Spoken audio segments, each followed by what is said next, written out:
So, Okay, so episode 9 or 10? 10. This is episode 10, I believe.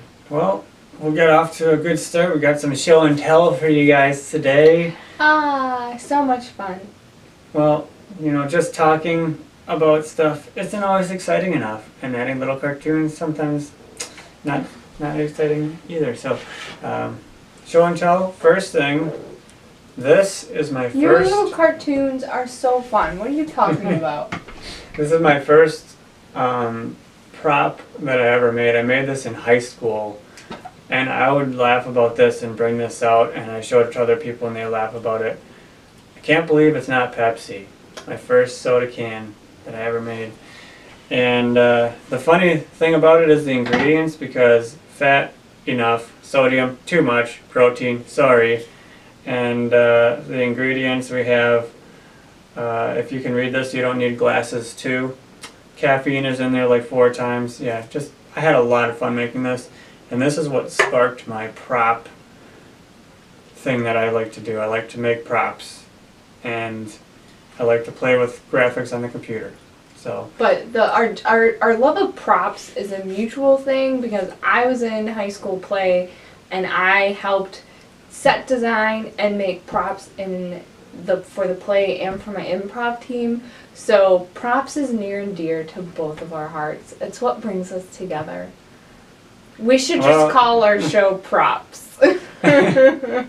So our next house we're planning on having a prop closet wardrobe type area for costumes and props, and sets and stuff. Like right now we have 3 studios into one, and we need to separate them into our separate. So we're gonna have a recording studio, which is gonna have all of the props and wardrobes. 3 into 1.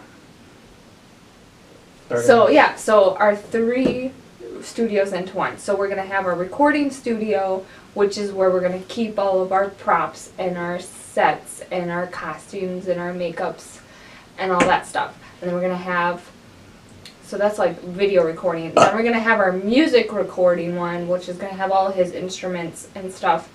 And then we're gonna have my art studio, which is gonna have all my lovelies, my paints, and my scissors, and my gluing. And yeah, I like glue and cutting things. And so eventually I'm gonna have welding and spray paints and all the things. So many things. Life should be a playground. Mm-hmm. I wholeheartedly believe that life should be a playground.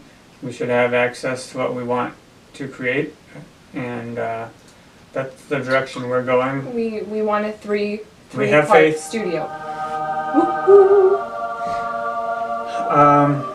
So props, that was fun, and I will continue to probably make props. I have other ideas. Other you props also I just can like buying things as props. He really loves buying things. I like spending money. Honestly, I like buying things too. We have a whole list, and we like literally right over there. I'm going through our budget, and then after I go through my budget, I'm gonna buy more things to put into my budget. I just like time saving and props. If somebody makes a prop that I want to use for an idea that I have, I will gladly buy it if it's not too expensive or whatever. But if it's something, I enjoy the process of making it, and I like feeling proud of the things I make. If it's something that I can't make myself, then I'll buy it or whatever. But in general, I'm more about time saving. Anyways, props is something I do enjoy making, but maybe I would rather spend time doing something else depending on the type of prop that I don't feel like making it. I don't feel like making a wig. I don't feel like making like costumes. That's not my area of expertise. I tried, he bought a wig and I tried styling it, and that is not something like, I consider myself an artist and a crafter, so most of the time I'm like, I can do that, and then there are some times when I say that and then I do it and I'm like, that's not something you can just pick up and do. And wig styling was one of them. The other one is creating fine jewelry.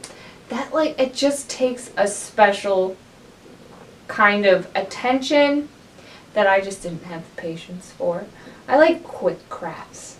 And if I'm using it for a 5-minute skit, I don't want to spend 5 days making a prop. So Yeah. it's more just kind of economics type of thing. Yeah, So- we have to decide, you know, as much as I love creating things, is it worth our time? You know, like, so sometimes it's okay to just buy things. So I'd like to I move on. got you. I'd like Okay. to move on. Okay. So the next thing is she was gone for a week, like we An mentioned. entire week. Yeah, so I went to Indiana, technically Michigan. It's at the border, so like she lives in Michigan but goes to church in Indiana. And this had so many firsts in it. So before we left, I had a huge ginormous cry because I was terrified of driving through Chicago by myself, because I've driven through Chicago 2 or 3 times, but I've always had somebody with me to like help with directions, so I didn't have anybody with me this time. So that was a first. This was the first time that I rented a car, because he's always been the one to rent the car and then drive it. So I was like, first time driving a rental car. And then it was Melody's first time going through Chicago. And when I rented the car, I rented a Garmin with the car. And I was petrified of driving. So I'm driving through, and I left at 3 o'clock, so of course it was rush hour, and there was lots of cars, so the Garmin was like, hey, you can save 30 minutes if you take this route instead. So I did that, and then I did it again, but I missed the exit somehow. It said be in the right lane, so I was in the right lane, but it didn't tell me to get into the exit. So after that, like, the GPS was like being really confusing, and I was like, why is it still telling me to drive? That's still going to be 2.5 hours. I'm like, why is it still saying that? I must have gotten some distance yet. And then, next thing I know, I am in downtown Chicago. And I'm like, what the fuck? How did I get here? And I look at my Garmin. It was frozen after it told me to take that last detour. And I had no idea for a good half hour. Like, totally clueless to the fact that my Garmin was frozen. And so then, I'm in downtown, and I'm frantically trying to get my cousin's address into my phone so that way I can use that GPS. So I managed to do that. But somehow the Bluetooth was not connected properly, so it wasn't prompting me when to take my turn. So I almost missed a turn again. And then I got to my cousin's house with 5% battery left. So I just made it. I was terrified. I cried after I got out of Chicago. But I made it, and I got there in one piece.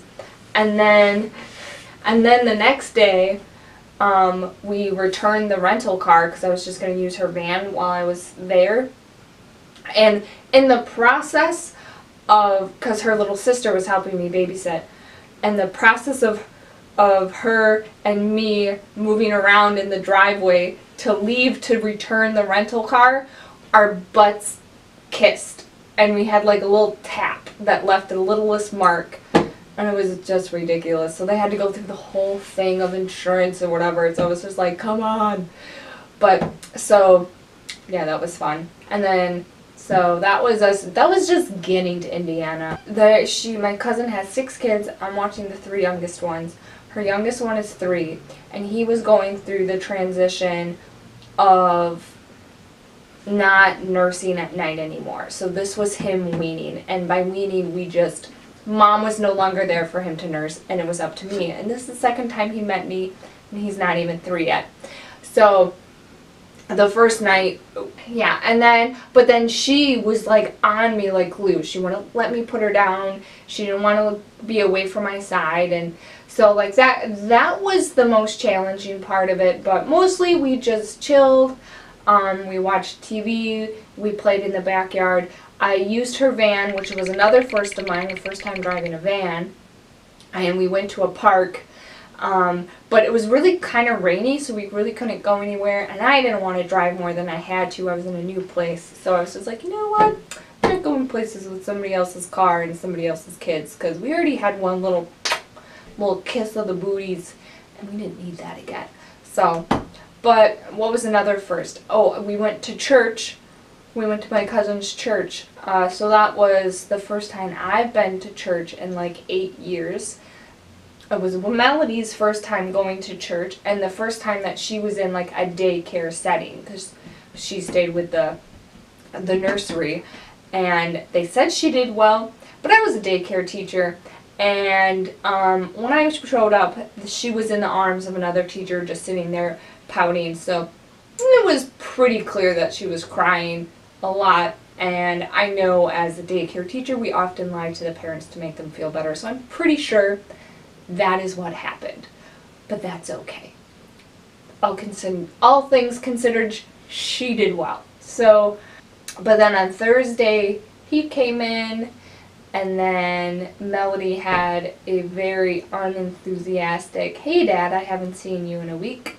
And then continued to remain clingy to you. Yeah, which was sad because I wanted her to be clingy to him so I could have one last day where I could give more attention to Bo, because that's what Bo needed. Because by the last day, he was missing his mom tremendously and just wanted to see his mom. But, I mean, that makes sense. He's not even 3, and he went a week without her. So, all things considered, I say it was a success. All the children survived. I didn't really have to yell that much. I only cried a little bit. And the kids went to bed well. Melody was the one that woke up, except for the first night Bo did, but that's okay. Yeah, so I don't know. I think it was a success. Just increased of stress levels for myself, but that was to be predicted. But the ride home was eventful too. On another note, I have verified my YouTube account, so I can do longer than 15 minutes now. But I'm going to still try to edit it down to 15-20 minutes if I can. This one might be a little longer because there was so much that happened since the last one. Yeah. So I guess we'll save the ride home for last because that's where we both were. But my week off, I was very, very almost overproductive, and I worked myself hard all day, every day until I basically passed out at night. With cleaning, I did a lot of cleaning, and then worked on editing videos, podcasts, all that stuff. So I had posted that podcast with Joe, and then I had Jen over again, and we did another podcast, spontaneous podcast, that I will be uploading most likely tomorrow. Before this video gets out. So I will have uploaded by the time this video gets out. Yeah, I worked myself really hard on projects and cleaning, even some landscaping, so that's what I did. The ride down to get he shampooed the carpets, did you say that? No, yeah, I shampooed the carpets. It's been years since I did that. He's been asking. I can put a picture, I'll put a picture right there. Right there. Maybe there. Oh. Do the shampoo, and then you dump the water in the tub, and you repeat until carpets are clean like you like them. And it was so disgusting. So disgusting. So, really happy that I shampooed the carpets. He's been asking, like, multiple times every year to do this, and so you finally did. Yep, and without Melody here, it was a lot easier than it probably would have been. It was a good time to do it. And then you vacuumed out the car. Yeah, some other I big deep cleaning cleaned the car on the inside. I waited to wash the outside because every day it's gonna rain, it's gonna rain, it's gonna rain, and it didn't rain. So then I finally decided to wash it right before I went down there, and then it got all dirty and now it rained, so it was almost pointless to wash the outside. I cleaned inside the oven. Yeah, you cleaned the fridge. The only part of the fridge. Well, yeah, I cleaned the inside of the fridge. But so then when I finally went down there, I haven't been down to Indiana or anything for quite a while, and apparently now they don't even have toll booths along the way, at least the way that I took. Where the toll booths used to be, I went in there, and there's only one lane open for iPass only.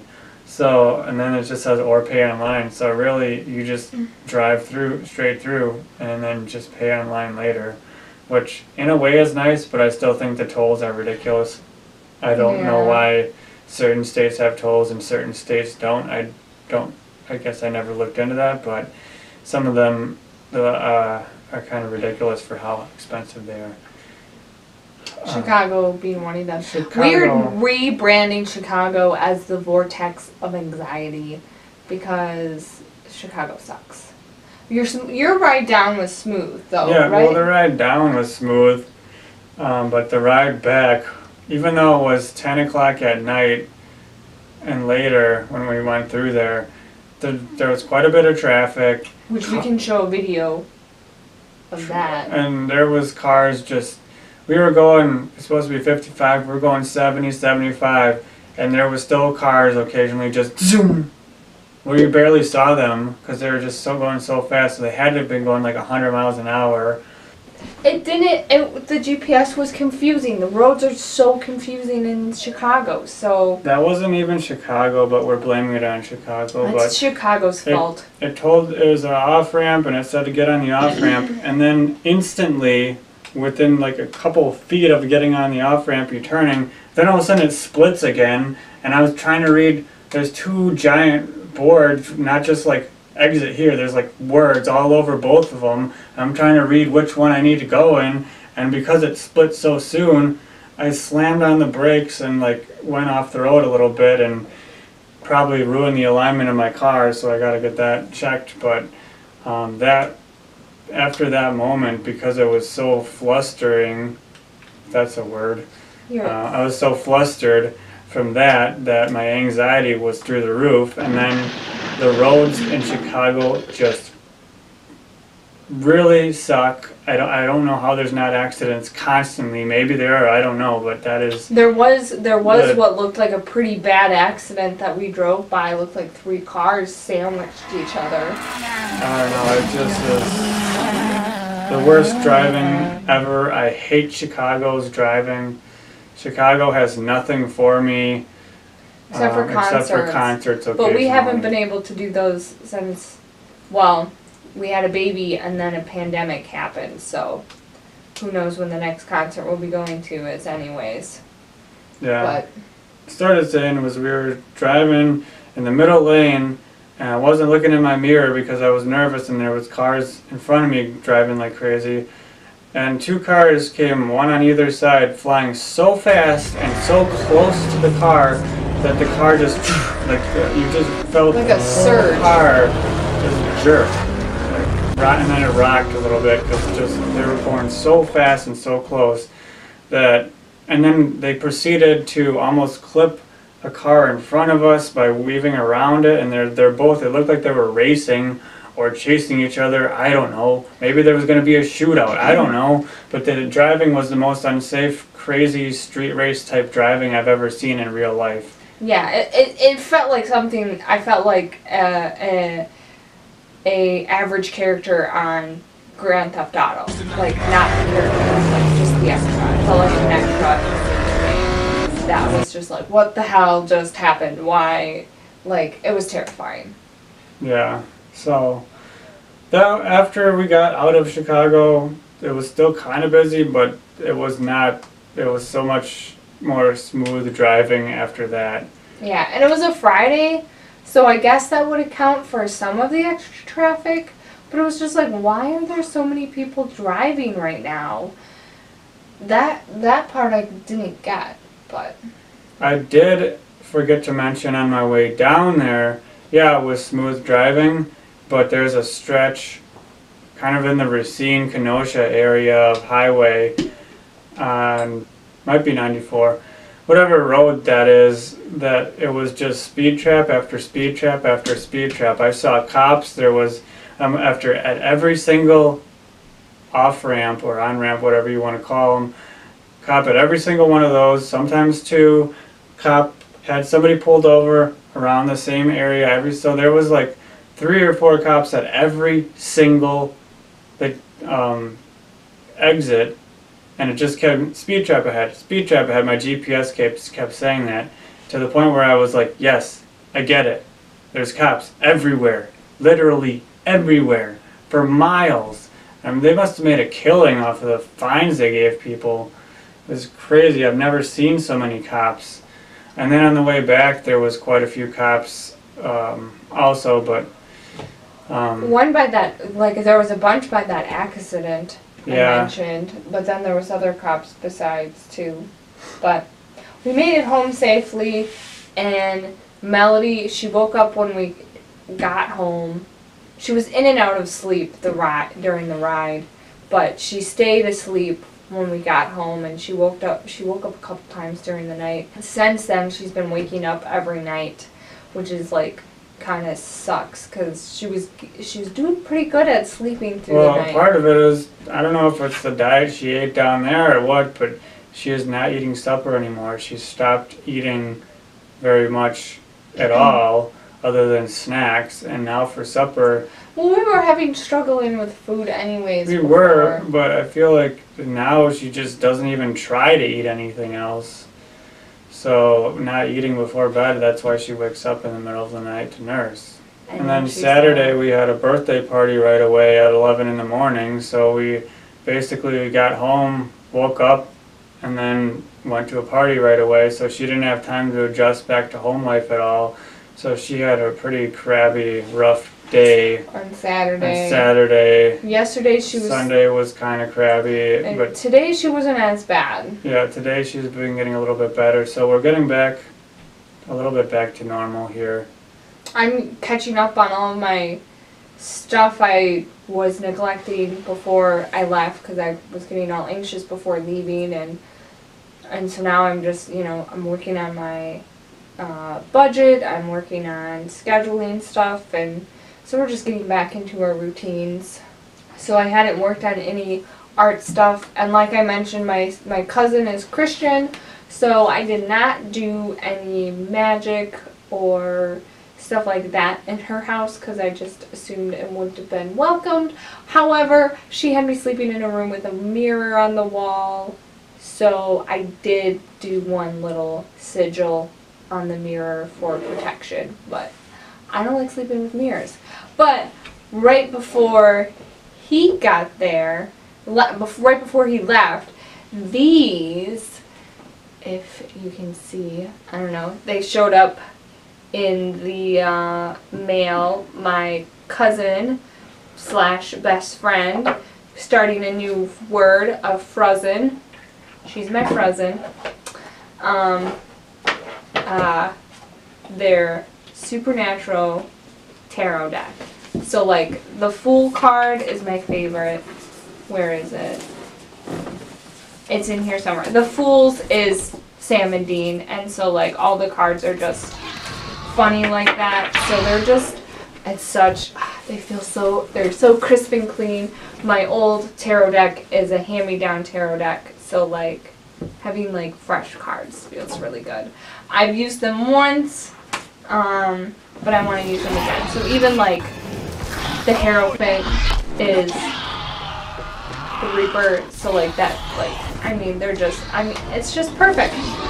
And I love them, and they're amazing.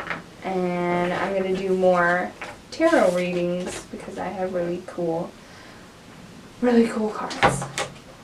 And even Kat, or Baby, gets her own card too. So they're awesome. I like them.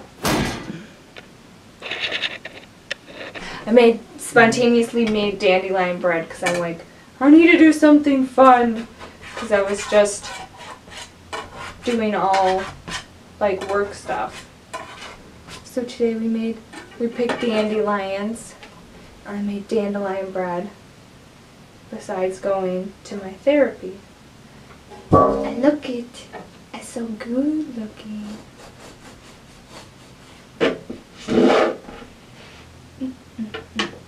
Turned out pretty good, I think. It looks like it looks good. One thing is for sure, Melody has an amazing immune system because this person's house that they stayed at was not necessarily what I would call clean. And, they have a different lifestyle than us, and that's okay. Yeah, but their youngest was coughing a lot, and I thought for sure that we were all going to get sick or something, but Melody, she got a little bit of a sniffle and a little warm the last day, but after that she's back to normal again. Yep. So amazing immune system. No need for vaccines. Not in this house. Oh yeah, the other thing that I was going to talk about was the stand-up video I put up. I know it wasn't the greatest, it was kind of just a lot of nothingness, but go to other YouTube channels and you'll find a lot of nothingness too. This is my first stand-up I've ever put online, and I wasn't expecting rave reviews, but it made me chuckle with some of the stuff that I did to it, and next time I will hopefully have some better content for my stand-up. That was just a practice trial kind of thing. So thank you if you watched it. Sorry if you didn't like it. Glad you did if you did. But I just wanted to say that. So again, thank you for watching, and like and subscribe if you enjoy this content and my little editing style and cartoons that I add to it. Who knows what's coming next? We're doing our best to get out regular content while raising a family and having a life. So thanks for watching. Have a good one. Have a nice life.